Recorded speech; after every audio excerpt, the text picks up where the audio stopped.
most of all, to lead this conversation with the executive producer and star, the woman who brought Haley Freeman to life, one Miss Danielle Deadwyler.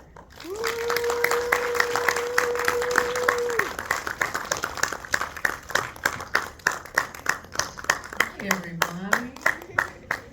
Thank you for being here.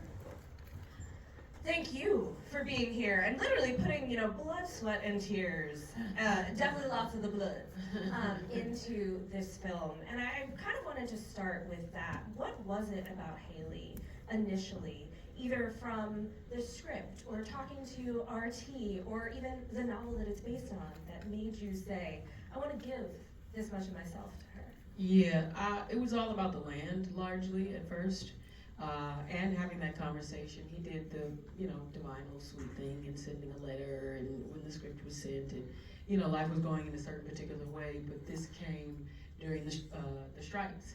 And so we shot on a waiver and, it's just, spirit moved and made way for it to happen. But I was really connected to the family being on the land. I was digging into my own family's, my own history of being on my grandparents' land and going in the summers and doing the thing in the garden and like no streetlights in the country, guys. You're just living in the dark. And so the connectivity to being in that kind of forest woodsy dynamic was really just something that spoke to me at the time, in conjunction with the family drama of it all. The pushing and the discipline and the rigor and the extreme nature of this matriarch and how that gets, upended by pure desire and biology and what she has taught them in resistance, education and knowledge from the text that she's sharing with them that has to rear its own autonomous human beings. And so I thought that there was really connective and something indicative of multiple generations. There always comes a time where there's this contention, and so what happens as a result of it. So, I mean, yes, that thing of, we've seen you play a mother before a few times, of course. Just a couple. Even actually recently. It's dynamic, though. It is. But in that it is different. In that, yeah. Well, let's talk about, yes, that difference in this relationship between Haley and Manny. Mm-hmm. And, we get a chance throughout the film to understand more of their backstory, the idea that she wasn't there at a certain time because she was off doing her military service. What was it like for the two of y'all as actors also to find those points of tension and contention? Yeah, I mean, it was fun. I am the sole stranger coming into Canadian land to do this film. I had about maybe two and a half weeks to jump on and get myself prepared for it. Really working with just the knowledge and the skills that I have had because it moves that fast. You didn't know whether you were going to get a waiver or not or when it would come through. And we shot in the north of Canada in Toronto. Well, 3 hours north of Toronto in Sudbury. And so we're talking about the Aurora Borealis comes out at night. I didn't get to see it because I had to go to bed because I had to shoot it.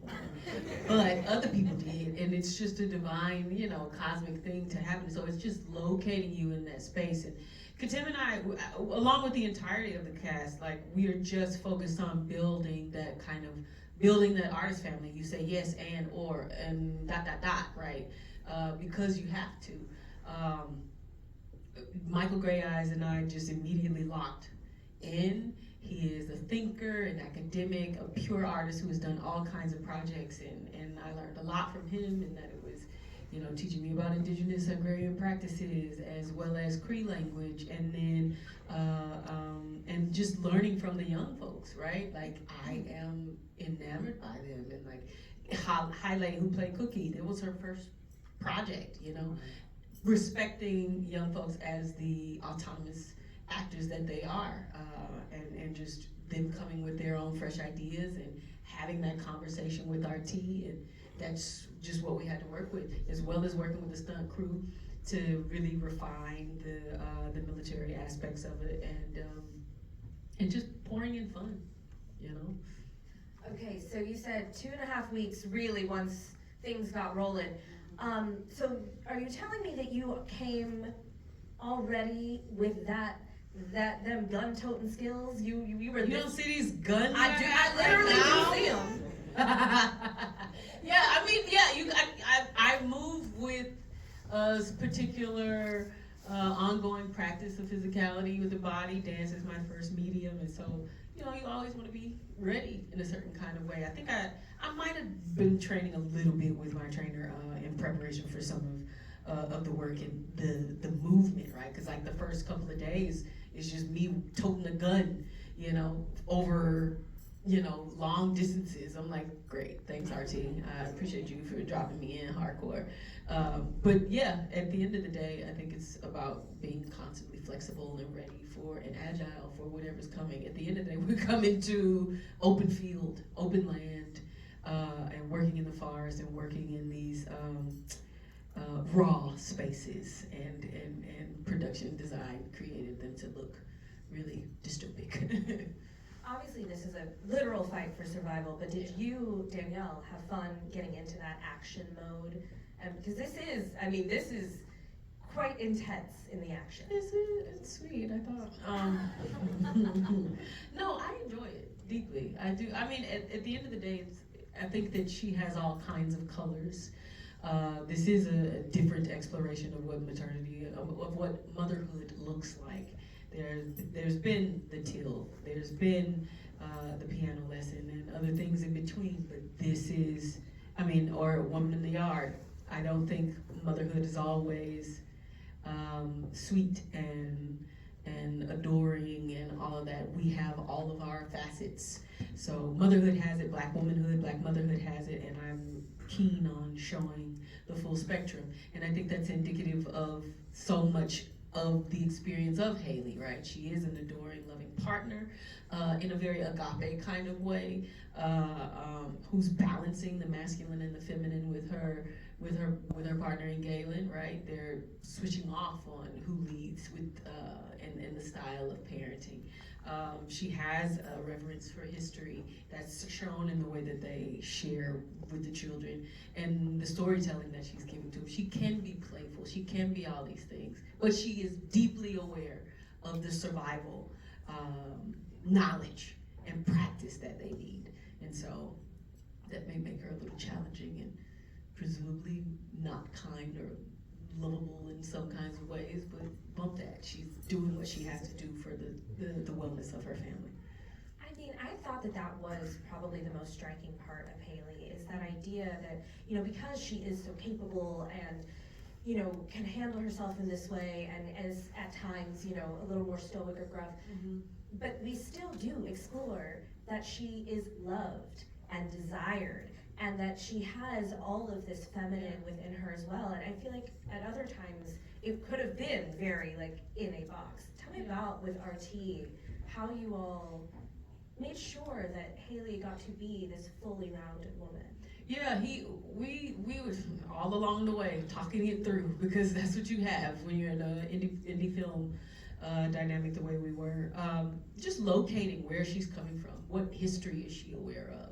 She is a Southern woman. Okay, cool. What is that knowledge? What is that sexuality? What is the history that she is carrying with her, moving through the American South up to the Canadian to the region, and it being a person whose father was a religious practitioner.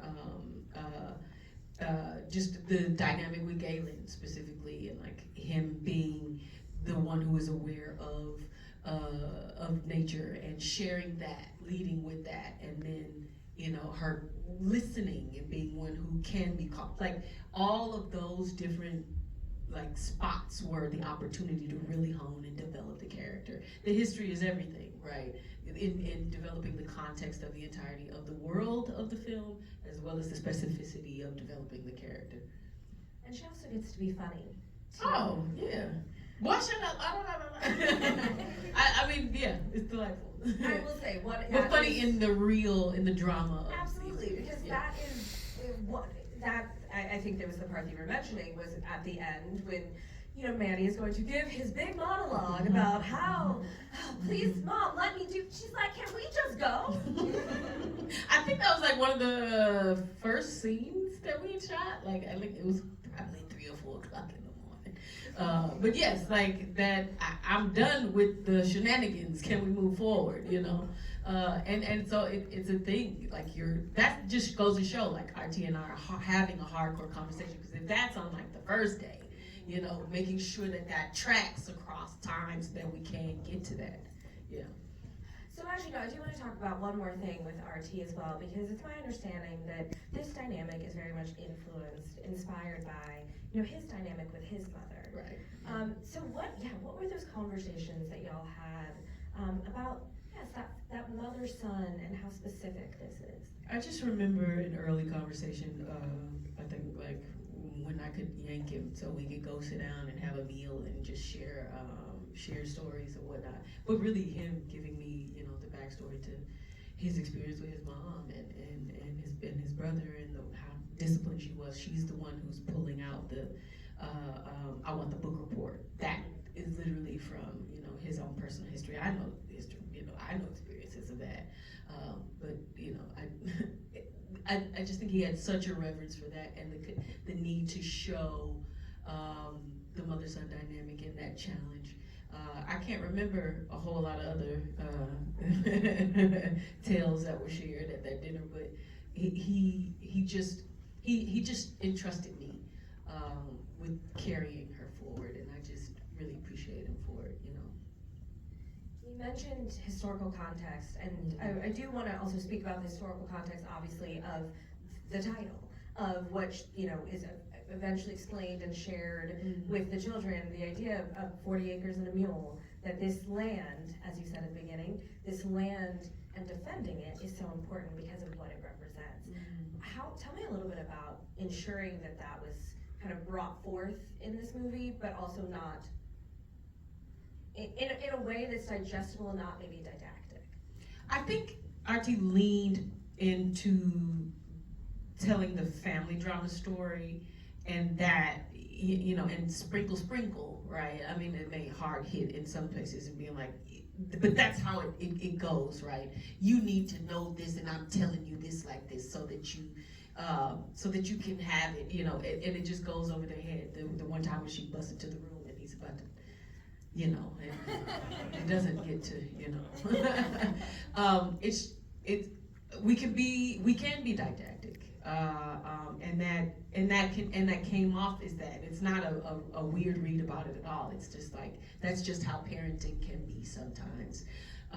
But the land, like I have a friend who's been teaching me about land and what does it mean to have it, and she said something really critical. Take your time with the land, be patient with the land. The land will tell you what it wants to do, and not the other way around. And I think that's indicative of what this story is talking about too, with regard to the generations. Take your time with the children. You can impart onto it. You can put as many seeds as you want, but it will sprout what it wants, and how it wants and when it needs to. So give it the time and space to do so. And I think that can go back into adults who are trying to rear children too. You are just as much fertile soil for newness and growth as much as the children are. That is that thing about parenting. It is just as much of a learning experience as for you as it is for them. I wanted to talk to, I know we spoke a little bit about the physicality of this, but what did your preparation look like for finding Haley? Was it a lot of kind of, like, how do you work as an actor? It is different every time, and this was just a drop in. Like, I really can't explain. It's just, let the script be the Bible. Let your director be the one you just put all the trust in. Like, those are the things that I lean into when I'm even selecting a project. Is the script dynamic? Is it smart? Is it complex? Is this something interesting and fun that you want to explore thematically? Does it connect to things that I have done or want to do? And then who is leading me? Producerial as well as directorial. Like, those are three critical things to trying to have a fruitful experience, and for something to be ushered properly. You know, that's just what I need. But in this case, because it was so fast, I just had to trust. I had no time. I came to the set the first day, they at least gave me a breather for that. Came to set the first day, and I'm like, oh, okay, this is the literal world. All right, let me go home and study. Right? It's just that's all you can do. Just live and breathe and eat and sleep and all the other things. The release of the work. Being nosy, what was the first day? I know you said that 3 a.m. scene was pretty close to the beginning. What was the first scene for me? Yeah. Oh, miles and miles with a gun, walking, just hitting it. You know, it was hot as hell. That's why my braids look like that. But yeah, I think I was walking a ton with the military women, and probably seeing the barrels when she's first there. Yeah. The barrels. Mm-hmm. We did not even, we're talking about a post-apocalyptic time frame. We didn't even get into the cannibalism. Yes. I don't really know where to begin. And it is one of those things where it's logical sense, yes, but that is something. That is a reality. It's a reality or a metaphor for the way that people behave. That people want to take. And your blood, flesh, and tears, and this is something that has to be resisted deeply, rigorously, continuously, and probably need, family and greater groups, a greater system of folks to do so. That's what Augusta was articulating, and that, Haley was resisting. Well, listen, we're gonna blame Augusta's moonshine. She was. Oh, hell yeah. Maybe my weed too. She had to grow what she had to do. We gotta do what we gotta do to get through these tough times. Actually, I was curious, what do you feel like when it comes to Haley? Manny, obviously music is part of his escape. What was her escape, aside from that moonshine and marijuana? Yeah. I mean, sneaking. The moonshine was a part of the listening and the gossip, hearing. That I think that escapism comes in all kinds of ways, and that was a part of that for her. But I would presume when you put your hands in soil, that's a whole other thing too. There's a connectivity to that as well. So listen, you don't have Real Housewives of the Apocalypse, so you gotta don't. get your tea somewhere. That's good. That's good. So as 40 Acres continues to kind of go out into the world, and everyone here gets to tell more and more of their friends to head out and watch this in the theaters, I actually want to ask you about that. What is it like to be able to have a theatrical experience with people watching a film like this one? What does it mean to you also as an executive producer? Oh man, that EPing has been a lovely endeavor. It's just being able to have a creative say, a rich, visceral creative say, and having the conversations with the people who are trying to put it together, so that you can, plug any holes as much as possible to really craft with the leadership. And I've just been privileged to do that a few times, and learning how to mother the verb.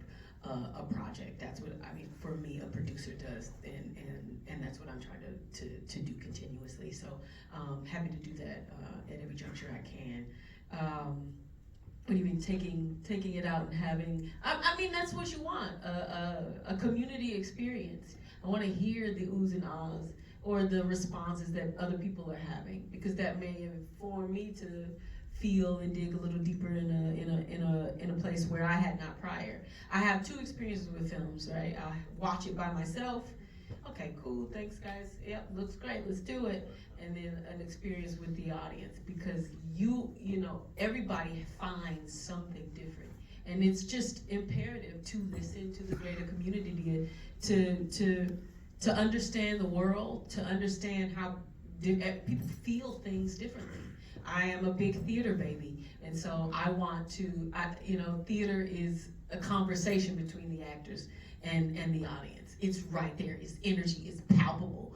But this is the only opportunity that I get to have with others, to feel a particular energy. And I think it's a conversation that is had in the efforts that are heard from each other.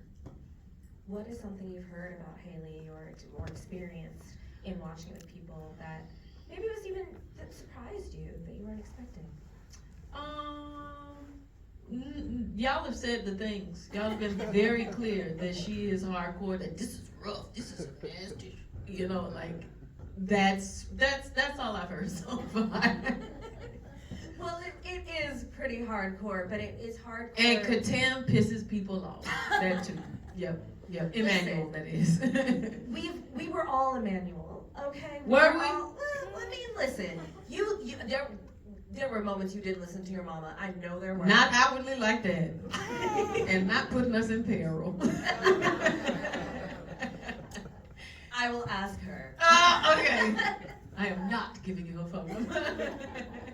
Well, Danielle, I will say, we truly do appreciate what you bring to the screen each and every time. And I hope that y'all, please make sure to tell your friends and family to go watch 40 Acres and hashtag 40 Acres at Magnolia Pictures. Tell folks you were here.